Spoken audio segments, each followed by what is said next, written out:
Salut à tous et bienvenue sur l'Infox. Ensemble, nous allons effectuer la correction de l'épreuve d'électronique au BTS 2014 en électrotechnique.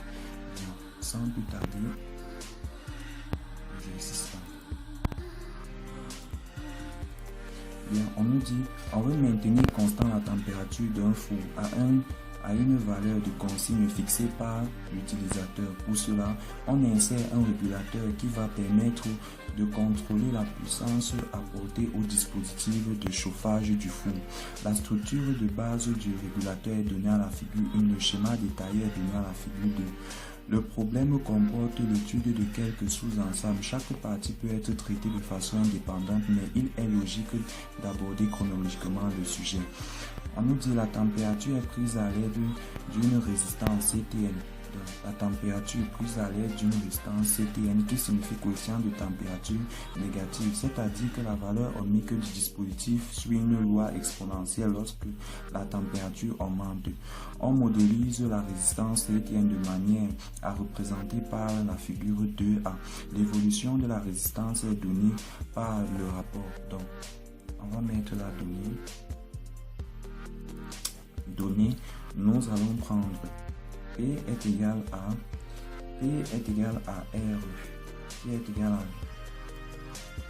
ceci, exponentielle de B, 4200, facteur de 1T moins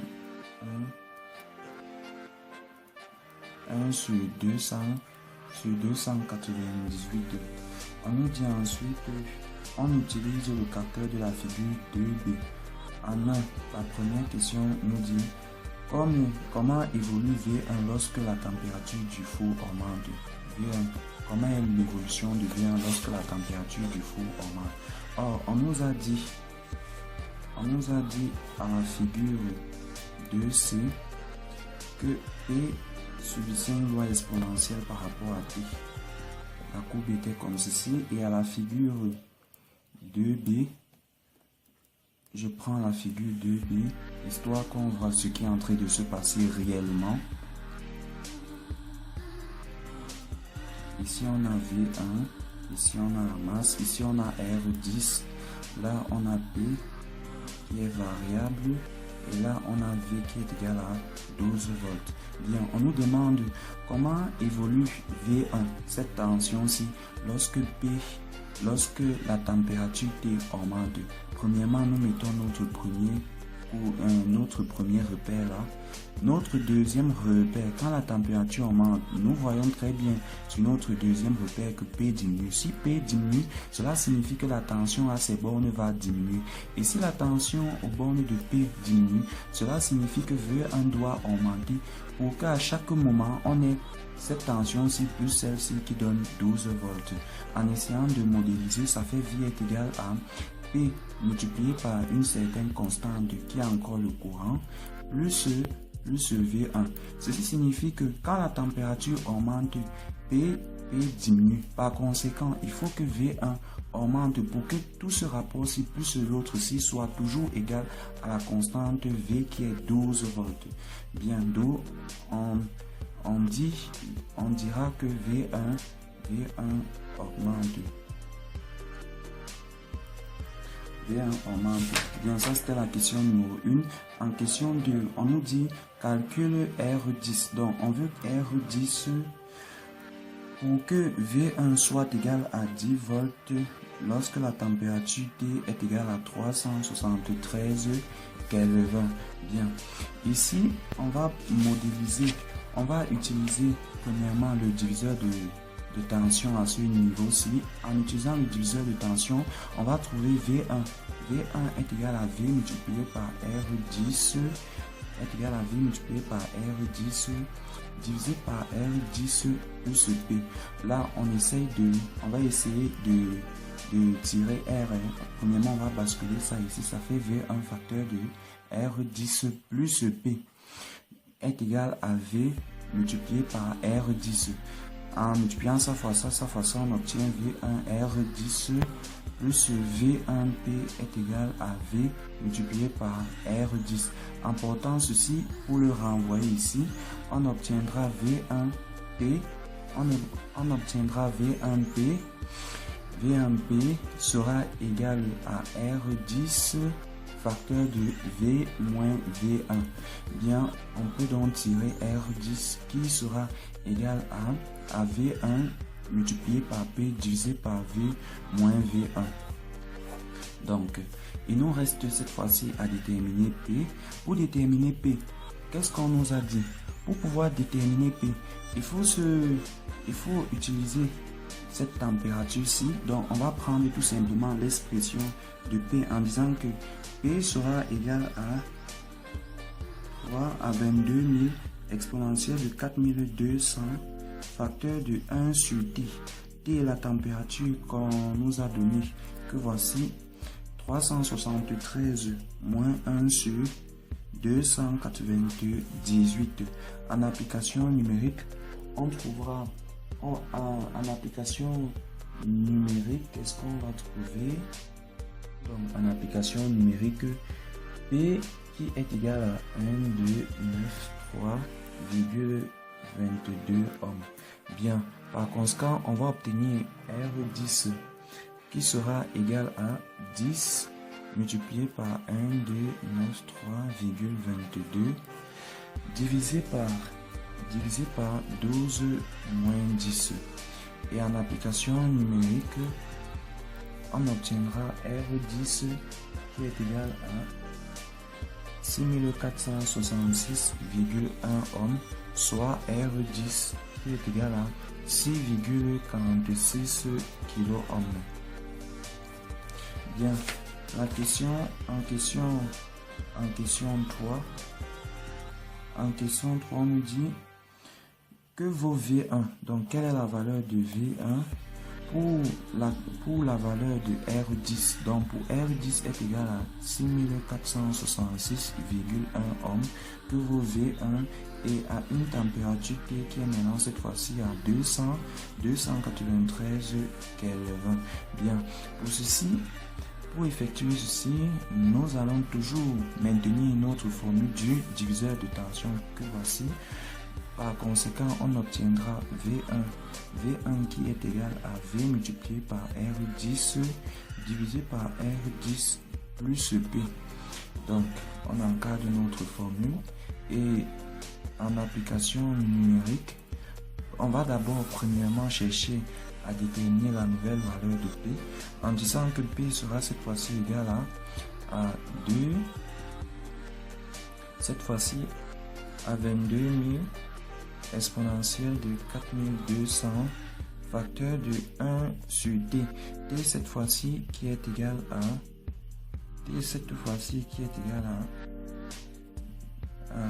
293 moins 1 sur 298.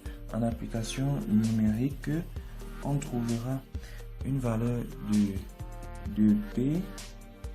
On trouvera une valeur de P qui sera égale à 2,798 ohms. Et par conséquent, V1 sera égal à 12 multiplié par 6466,1 divisé par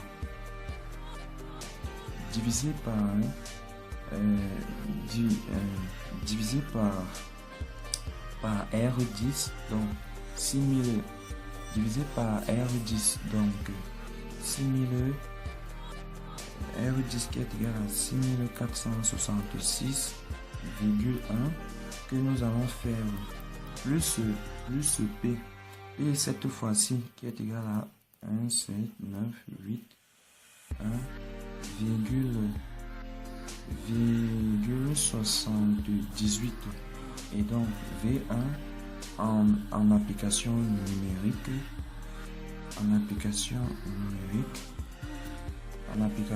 numérique, nous trouvons V1 qui est égal à 2,25 watts.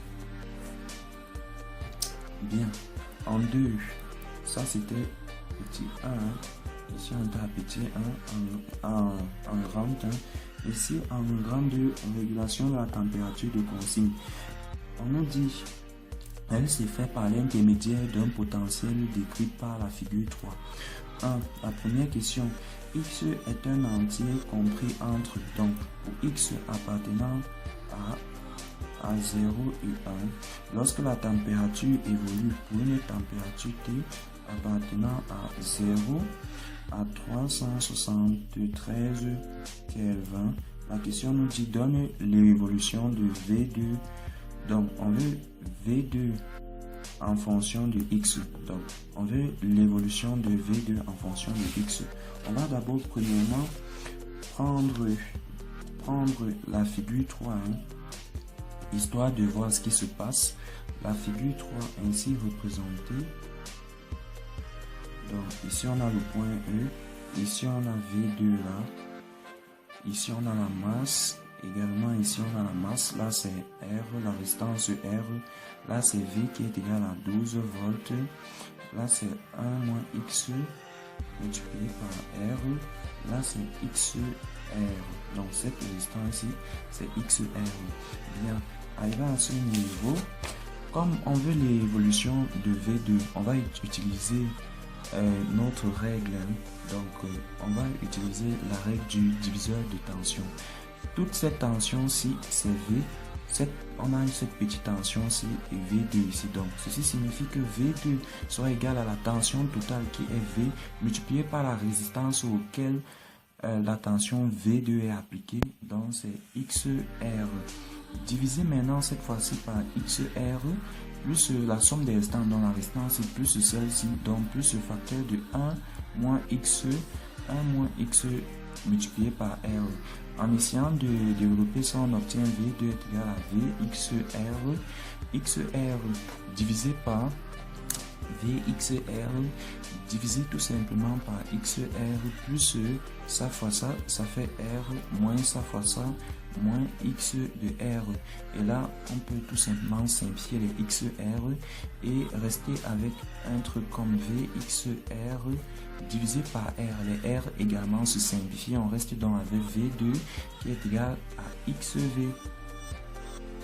Donc, ici, on peut remplacer V par sa valeur qui est 12 volts et ainsi obtenir V2 qui est égal à 12X. Bien. La deuxième question nous dit, la deuxième question nous dit trace, donc on veut tracer V2 en fonction de, on nous demande de tracer V2 en fonction de X. Bien, là on peut essayer, donc on va mettre V2 là en volts, X ici.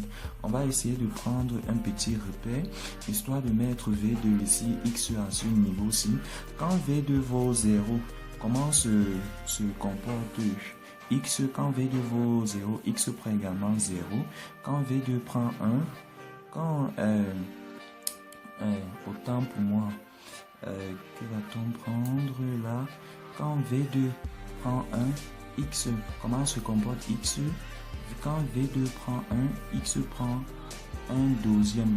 Donc, dans tous les cas, il s'agit d'une évolution proportionnelle en quelque sorte. Dans 1, on a 1/12, l'évolution est proportionnelle. C'est en fait une droite linéaire, donc qui passe par 0. Donc on a tracé ça. En 3, on nous dit, en question 3, on nous dit donne le modèle équivalent de thévenin du dispositif vu entre le point E et la masse. Donc le modèle équivalent du dispositif vu entre le point E et la masse. Donc le modèle équivalent, il s'agit pour nous de ressortir E de Thévenin et également R de Thévenin. Or, E de Thévenin vu entre le point E et la masse, c'est encore la tension V2. Or, la tension V2, donc E de Thévenin est égal à V2 que nous avons exprimé tout à l'heure qui est égal à 12X. Maintenant, il ne reste plus qu'à déterminer R de Thévenin. R de Thévenin vu de ce point E et à la masse. Or, on sait que pour déterminer R de Thévenin, on considère que à ce point-ci, un courant est en train de sortir. Quand le courant va arriver ici, il va diviser cette résistance-ci en deux. D'où ces résistances-ci divisées en deux. L'autre côté-ci, cette tension, cette source de tension sera court-circuitée et renvoyée à la masse. Par conséquent, on a deux résistances en parallèle. Donc, R de Thévenin met la résistance XR en parallèle à moins 1 XR. Donc, R de Thévenin, ces deux résistances en parallèle, ça fait 1 moins XE, 1 moins XE, R multiplié encore par XR divisé par 1 moins XE, R plus X de R. En gros, quand on essaye de développer, ça fait 1 moins XE fois R au carré multiplié par XE divisé par quoi? Divisé par... Donc, ça fois ça, ça fois ça. De l'autre côté, lorsqu'on avait fait, on avait obtenu R. Donc, on peut simplifier les R ici une fois et rester avec R de Thévenin qui sera égal à R de Thévenin qui sera égal à X facteur de 1 moins X. Donc, on a E de Thévenin, et on a notre R de Thévenin. Par conséquent, ce qu'on peut faire donc, c'est représenter le modèle équivalent qui est égal à R de Thévenin là, et ici E de Thévenin. Donc, on a fini avec la question 3. On lance tout simplement au grand 3. Le grand 3, il s'agit de l'étude d'un comparateur.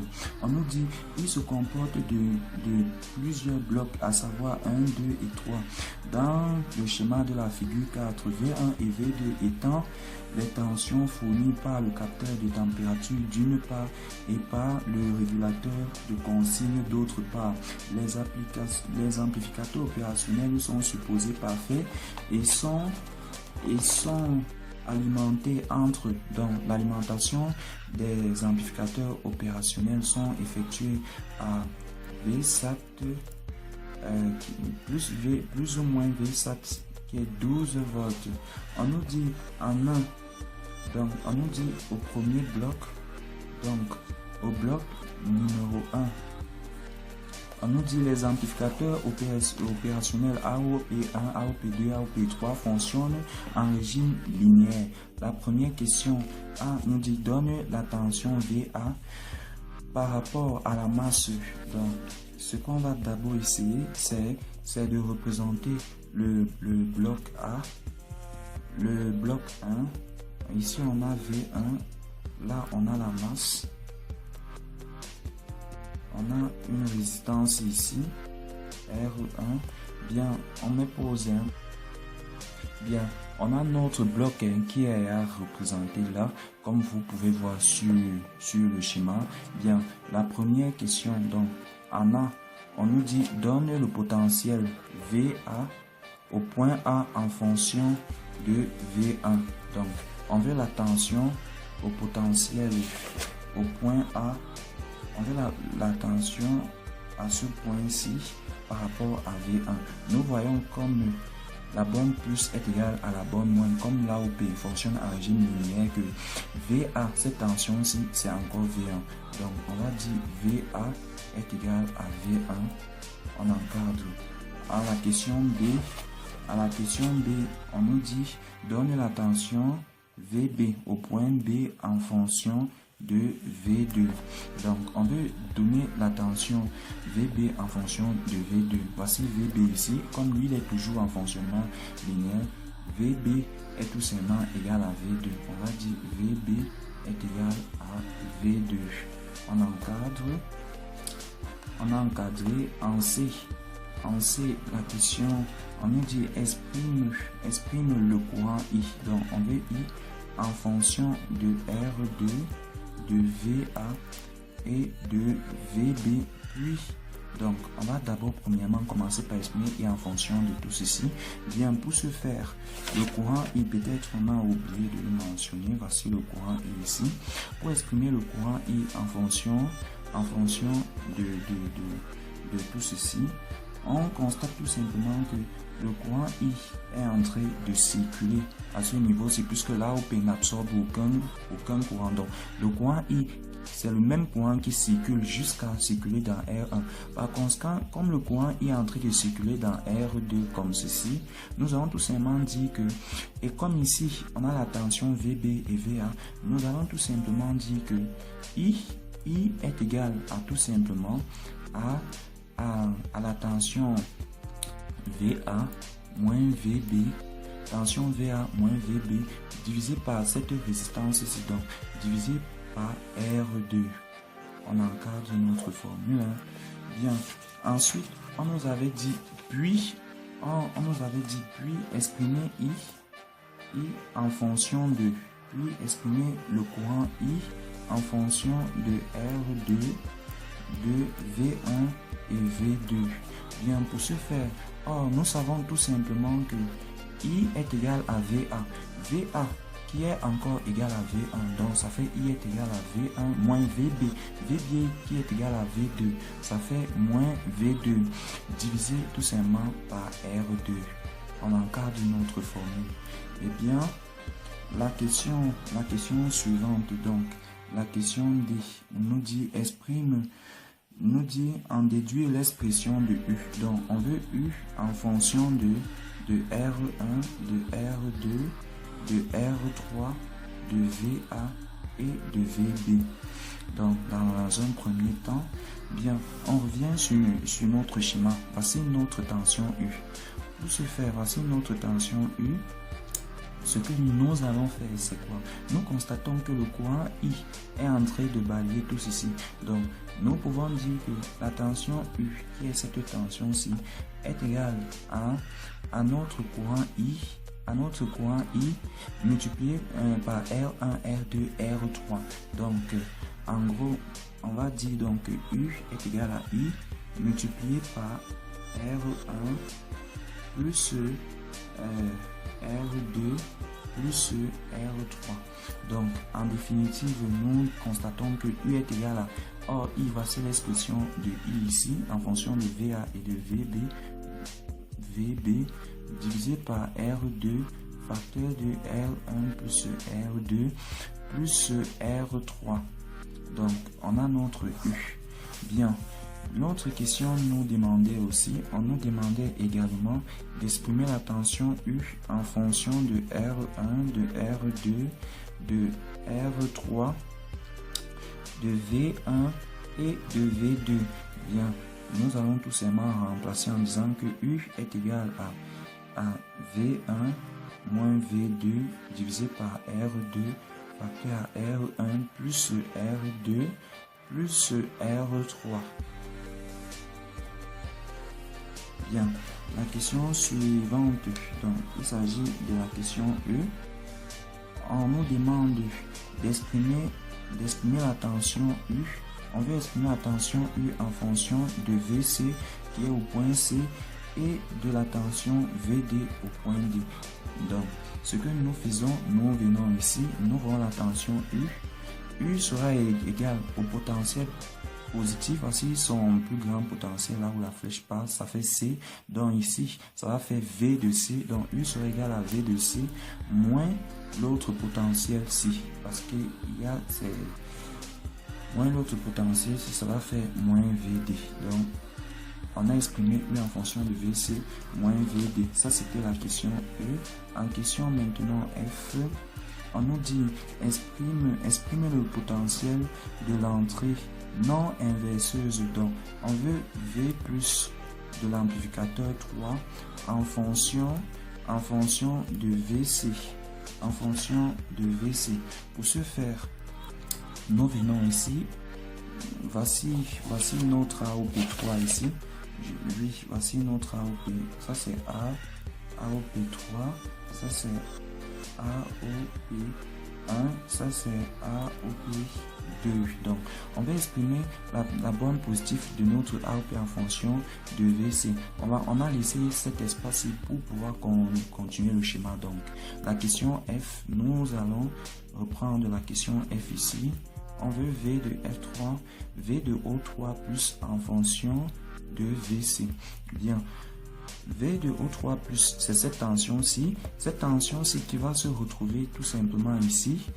Or, comme elle arrive ici et que voici notre tension VC, on peut appliquer notre diviseur de tension en disant que V de O3 plus, comme elle est appliquée au bord de R, est égal tout simplement à VC multiplié par R, divisé par la somme des résistances R plus R, ça fait 2R.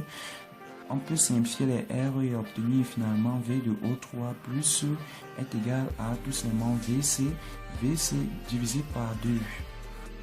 Bien, c'était la question F. Nous passons donc à la question E. La question E, il nous dit, la question F, la question J autant pour moi, qui nous dit exprime le potentiel de l'entrée, exprime le potentiel de l'entrée dans V O3 moins en fonction de VD. Bien, nous venons ici et nous voyons que la tension moins, elle est ici. Donc, on va appliquer la Millman et plus le diviseur de tension. Pour appliquer Millman, on va dire V de O3 moins est égal. Comme voici notre tension, alors projetant ici, on tombe sur ce nœud et ce nœud a deux branches. La première branche voit VD avec sa résistance R. Donc, nous avons VD divisé par R. La deuxième branche voit V3 avec sa résistance R, donc plus V3 avec sa résistance R, divisé par la somme des résistances 1 sur R plus 1 sur R, ce qui encore équivaut à VD plus V3 divisé par R, divisé par 2, divisé par R. Les R peuvent se simplifier et en fin de compte, on reste avec V de O3 moins qui est égal tout simplement à VD plus V3, divisé cette fois-ci par 2. Bien, en question, ça c'était la question G. En question H, on nous dit, donne alors l'expression de V3. Donc, on veut l'expression de V3 en fonction de U. Comment trouver l'expression de V3 en fonction de U? Pour cela, on sait que comme là où P3, que voici en train de fonctionner en fonctionnement linéaire, ceci nous permet de dire que V de O3 plus est encore égal à V de O3 moins. Et par conséquent, nous pouvons dire ceci est égal à ceci. Ceci revient à dire que VC divisé par 2 est égal encore à VD plus V3 divisé par 2. Les deux peuvent se simplifier. Et enfin, qu'est-ce qu'on obtient? On obtient V3. Je peux basculer ceci ici. On obtient V3 est égal à VC moins VD. Or, cette formule-ci, vous vous rappelez quand on avait d'abord écrit U est égal à VC moins VD et cette fois-ci on trouve encore V3 est égal à VC moins VD. Par conséquent, nous pouvons conclure que V3 est égal à U. Ça c'était pour la question H. Maintenant, qu'en est-il de la question I? En question I, on nous dit exprime V3. Donc on veut exprimer V3, exprime V3 en fonction de R1, de R2, de R3, de V1 et de V2. Bien, on a déjà vu que V3 est égal à U. Par conséquent, V3, l'expression de U en fonction de V1, V2, de R1, R2, R3 n'est rien d'autre que cette expression-ci. Donc, on va reproduire fidèlement cette expression à ce niveau, ce qui veut dire V3 est égal à V1 moins V2 divisé par V1 moins V2 divisé par R2 facteur de R1 plus R2 plus R3. Donc, on peut encadrer. Bien. On nous dit alors en dernière question, en définitive, donc à la question J,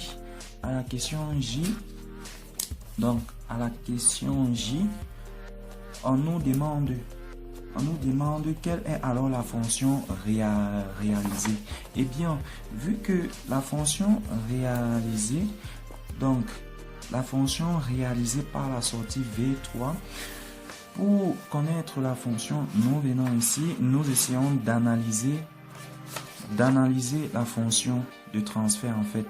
Bien, nous constatons que cette fonction-ci elle multiplie à chaque fois ce coefficient-ci qui est encore considéré comme le coefficient d'amplification AD, qui est une constante. C'est tout, donc tout ceci sont des constantes. V3 va prendre à chaque fois une constante multipliée par V1 moins V2, où V1 et V2 sont tout simplement les entrées. En gros, on peut dire que notre bloc numéro 1 est en train de réaliser la fonction amplificateur différentiel, tout simplement parce que amplificateur, pour la simple raison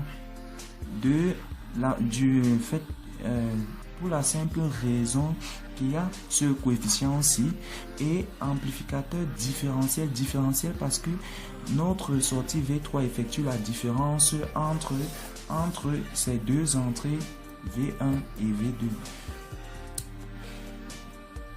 Bien, maintenant le travail va s'effectuer au niveau du bloc 2. Par conséquent, nous allons mettre là, au niveau du bloc numéro 2, on nous dit ce sous-ensemble doit réaliser la fonction décrite par la caractéristique de transfert de la figure 4. L'amplificateur opérationnel AOP4 fonctionne en régime non linéaire. Donc cet AOP fonctionne en régime non linéaire. On nous dit en première question A, exprime le potentiel d'entrée. Donc on veut V- en fonction de VR. V- c'est cette tension-ci par rapport à la masse. Donc, V- encore égale à VR. Par conséquent, on trouve V- est égal à VR. En A, ça c'était en A. En B, donc, qu'est-ce qu'on nous dit? En B, on nous dit exprime le potentiel d'entrée. Donc, cette fois-ci, on veut V plus en fonction de R7, de R8, de V3 et de V4.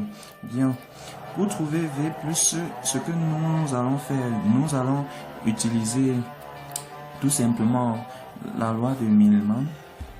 Donc, nous allons venir ici. Premièrement, ce V plus ci, on voit que ça se repère à cette branche-ci, et sur cette branche et à ce nœud-ci, on a deux branches qui sont une, deux.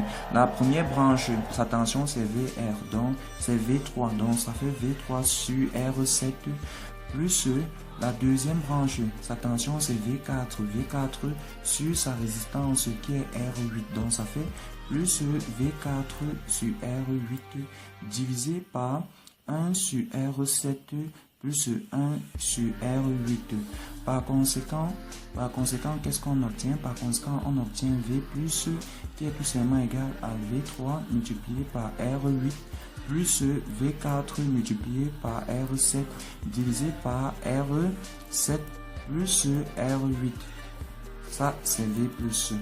Donc, ça, c'était en question B. Maintenant, en question C, on nous dit donne l'expression de VR.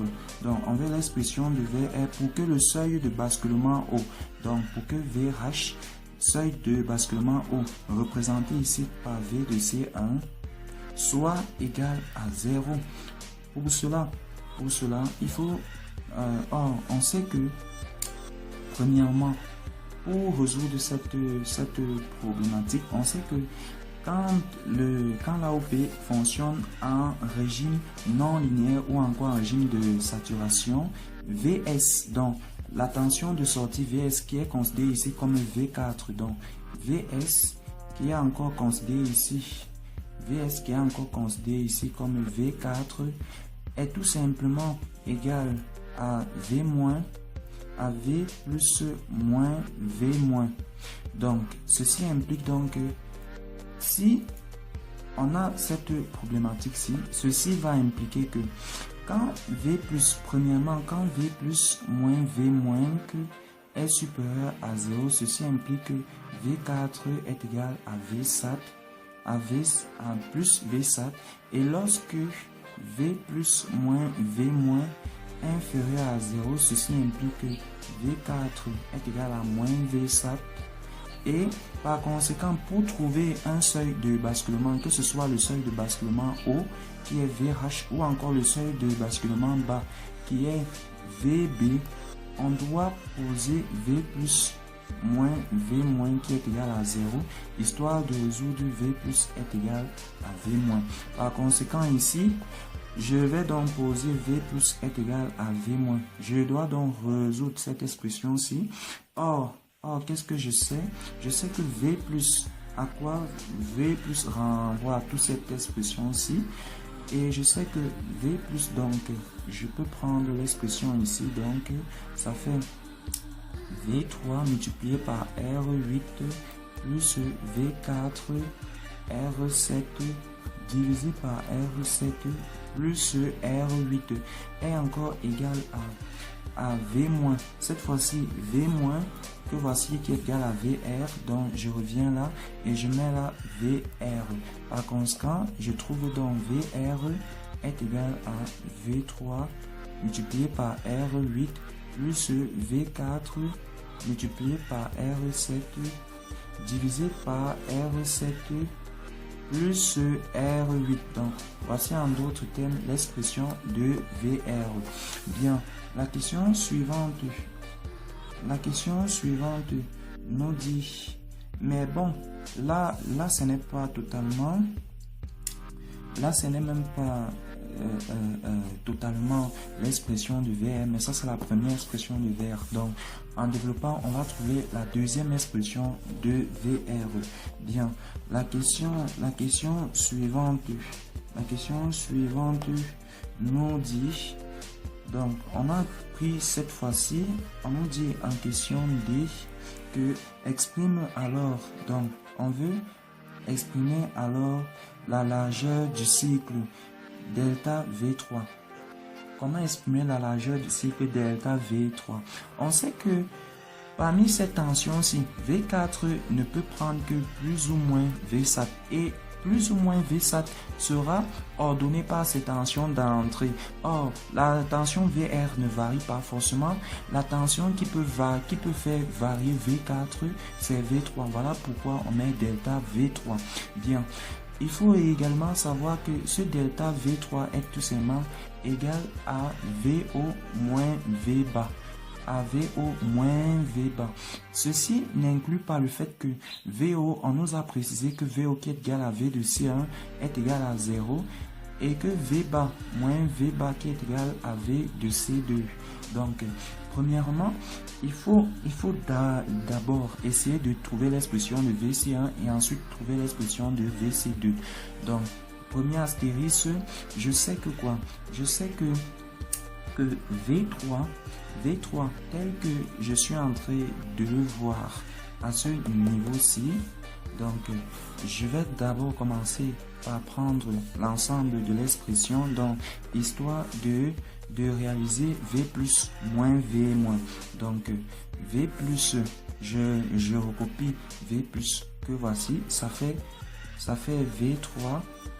V3 multiplié par R8 plus V4 multiplié par R7 divisé par R7 plus R8.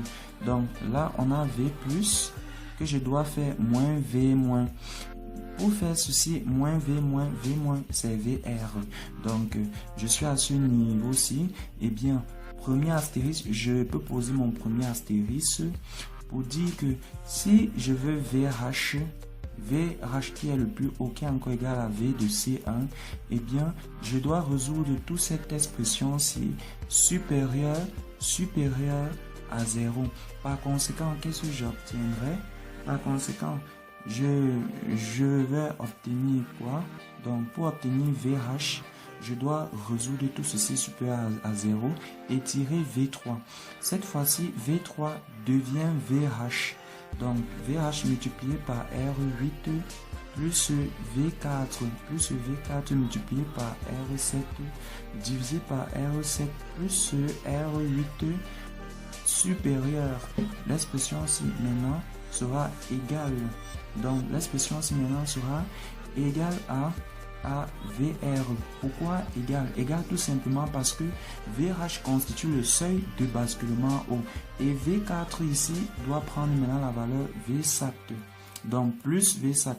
Par conséquent, quand je l'ai déjà écrit comme ceci, donc comme l'expression ici sera Ceci nous permet donc de dire que pour V3 inférieur, à VH, à la tension O qui est encore égal à V1 qui est encore égal à 0, V4 est égal à V SAT. Bien, il ne nous reste plus qu'à déterminer VH. Donc, on va dire VH multiplié par R8. VH multiplié par R8 sera égal à VR multiplié par R7 plus R8 moins VSAT multiplié par VSAT multiplié par R7.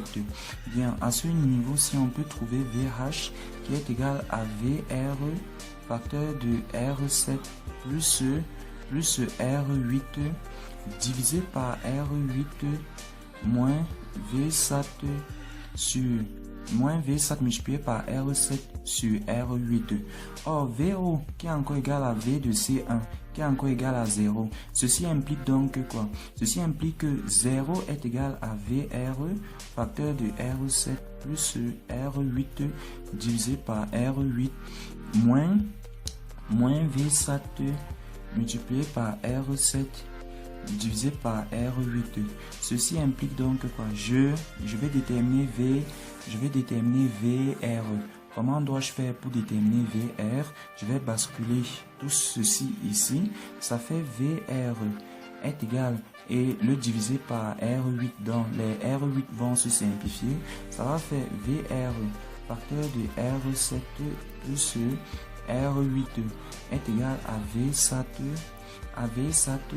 multiplié par R7.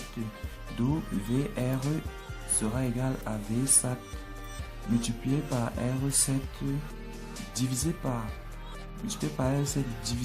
R7 plus R8. Donc voici la nouvelle valeur de VR dont je vous parlais. Eh bien, ça, tout ceci, c'était pour V3 inférieur à VH.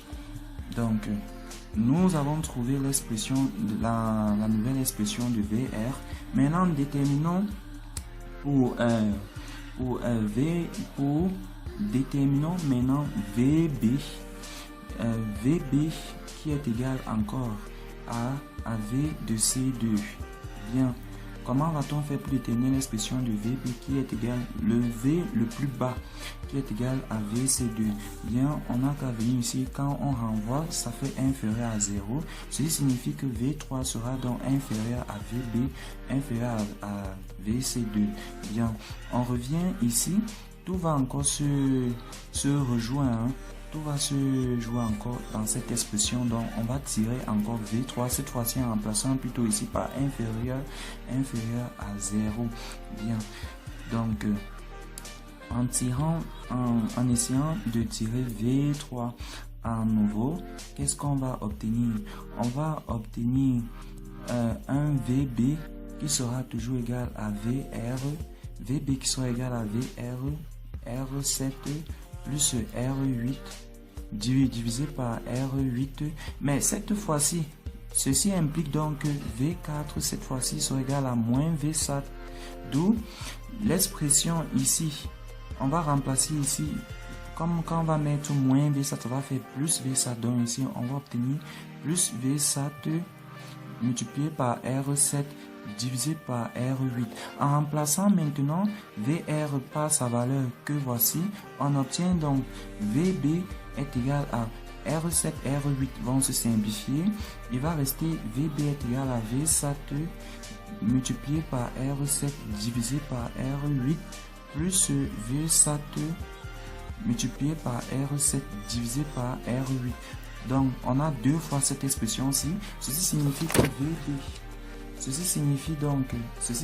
que VB est égal à deux fois notre expression. Donc VB sera égal à VB est égal à deux fois VSAT multiplié par R7 deux fois VSAT multiplié par R7 sur R8. VB qui est encore égal à V de C2. On peut encadrer. Donc, en définitive, delta V3 qui est égal à V de C1 moins V de C2, où V de C1 est égal à 0, moins V de C2, ça fait delta V3, qui est une distance. Or, on sait qu'une distance n'est jamais négative, donc ce moins ici part 2 fois, donc V de CE2, je recopie l'expression, ça fait 0, moins 2 fois V sat multiplié par R7 divisé par R8. Comme une distance n'est jamais négative, ça fait positif, donc ça fait delta V3 est égal à 2 fois V7 multiplié par R7 divisé par R8. Donc voici l'expression de delta V3. Bien, au bloc maintenant, au bloc numéro 3, on nous dit la diode D1 est supposée parfaite, sa tension de seuil est nulle lorsqu'elle conduit. Donc en A, on nous dit quel est le rôle de la diode D1. Le rôle de la diode D1. Voici la diode D1. Son rôle, c'est d'empêcher le passage des courants négatifs. Donc, le passage du courant négatif. Donc, le rôle de la diode, c'est une diode qui empêche le passage des tensions négatives, des courants négatifs. Bien, on a vu le rôle, ça c'était un petit astérisque. Deuxième astérisque, envisager qualitativement les cas où V, donc on veut envisager qualitativement les cas où V4 est supérieur à 0 et le cas où V4 est inférieur à 0. Bien, si V4 est supérieur à 0, si V4 est supérieur à 0, la diode va être passante et va laisser passer le courant. Ceci signifie que V4 sera égal à V5. Donc, ici, on va mettre V4 est égal à V5. Dans le deuxième cas, d'où diode passant, D est passant, d'où la diode est passante. Maintenant, le cas où V4 est inférieur à 0, si V4, comme nous l'indique la figure, est inférieure à 0, la diode sera bloquée, par conséquent, on ne va pas laisser passer un courant et par conséquent, V5 sera égal à 0. D'où on va dire ici V5 est égal à 0. Par conséquent, la diode D est bloquée. La diode est bloquée. Bien, en question B, on nous demande de tracer V5 en fonction de V3. Bien, pour tracer V5 en fonction de V3, on va mettre notre repère là et essayer d'analyser. Donc là, on va mettre V5 et là, on va mettre V3. Il ne faut pas oublier que V5, c'est en fait l'image de V4, mais du côté positif en fait. Donc, ce qu'on va essayer de faire, c'est grâce à notre première hypothèse. Donc, quand V3 est inférieur à VH, VH qui est égal à VCC qui est égal à 0, donc on va essayer là. Voici donc notre point V de C1 et voici notre point V de C2. Donc, on nous dit que quand V3 est là, on va mettre Vsat, donc moins Vsat et plus Vsat. Donc, on nous dit que la première hypothèse nous dit que quand V3 est inférieur à V de C1, ceci implique que V4 va prendre plus Vsat. Donc V3 inférieur à V de C1, que voici le côté où V3 est inférieur à V de C1, nous avons vu que V5 prenait plus Vsat. Donc, on va encore essayer de revoir.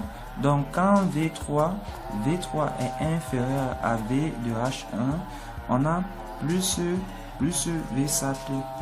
Donc, par conséquent, pardon, il y a eu erreur de signe là, c'est quand V3 est supérieur.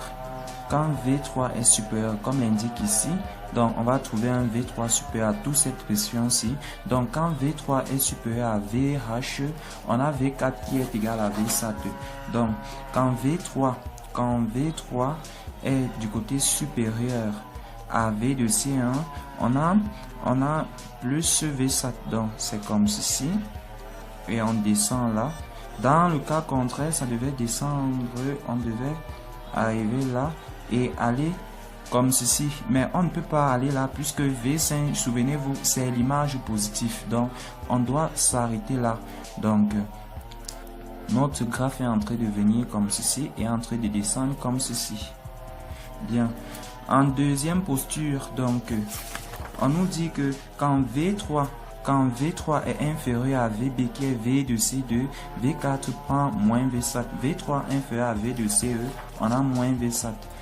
V3 inférieur, on est de ce côté, voici V3 inférieur à V de CE, on a moins V7. Moins V7, ceci signifie que moins V7 normalement doit venir comme ceci. On ne va pas représenter, mais quand on va atteindre V de CE2, on va passer positivement comme ceci. Donc, on monte là, on prend rien que l'image positive. Donc, en gros, voici notre représentation et la courbe vient là pour aller comme ceci. Donc, en définitive, voici V5 par rapport à V3. Si vous avez aimé cette vidéo, n'oubliez pas de vous abonner sur la chaîne, de liker pour nous pousser à faire d'autres vidéos, ainsi que d'aller visiter notre plateforme infux.site pour avoir tous nos contenus de façon permanente et toujours pour soutenir le développement par compétence. Merci et à très bientôt. Allez, ça n'est